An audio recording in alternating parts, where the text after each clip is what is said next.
Okay, here we have the foot with the tarsal bones. We're going to start with the talus. The talus is on top. This is from a dorsal view. And if you look from the lateral view, you can see that the calcaneus is on the bottom, the one that's on the bottom. So we're going to start with the talus on top. We have the head, which is more distal towards the toes. It's going to be right here. This is your head of the talus. We move posterior slightly. We get to the neck. This is the neck of the talus. And on top, this big smooth surface is going to be the trochlea. That's your trochlea. And if you look from medial, you can see the whole body. This is the body of the talus. If we switch around to a plantar view, we get a better view of the calcaneus. This big bone right here is the calcaneus.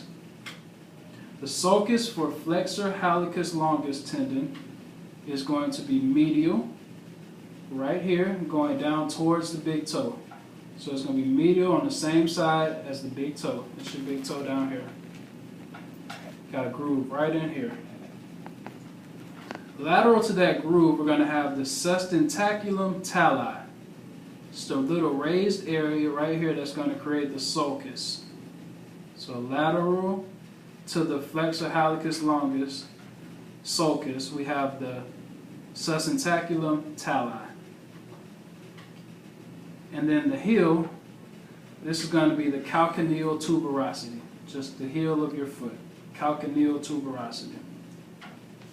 Going back to a dorsal view, you see the navicular bone.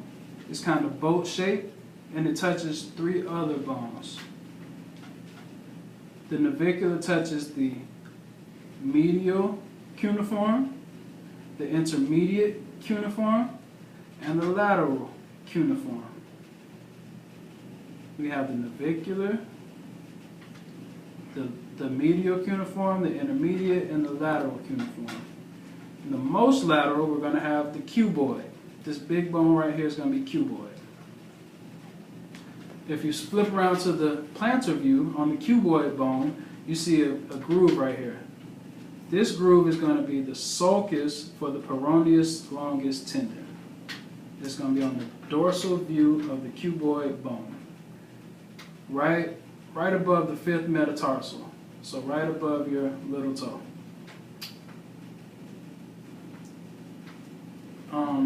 We have the metatarsals. We have metatarsals 1 through 5, starting medial, 1, 2, 3, 4, 5. On metatarsal 5, the little toe, if you flip around to the plantar view, you can see the styloid process.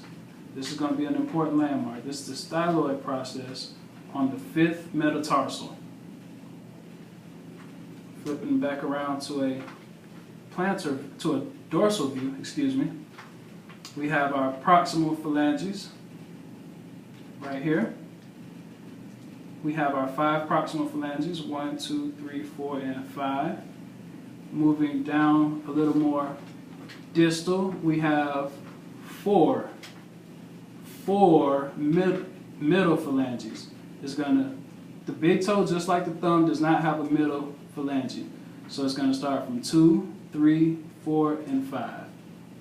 These are our middle phalanges. And then at the very end, we have our distal phalanges, and there are going to be 5 of them. 1, 2, 3, 4, and 5. These are your distal phalanges. And that's it.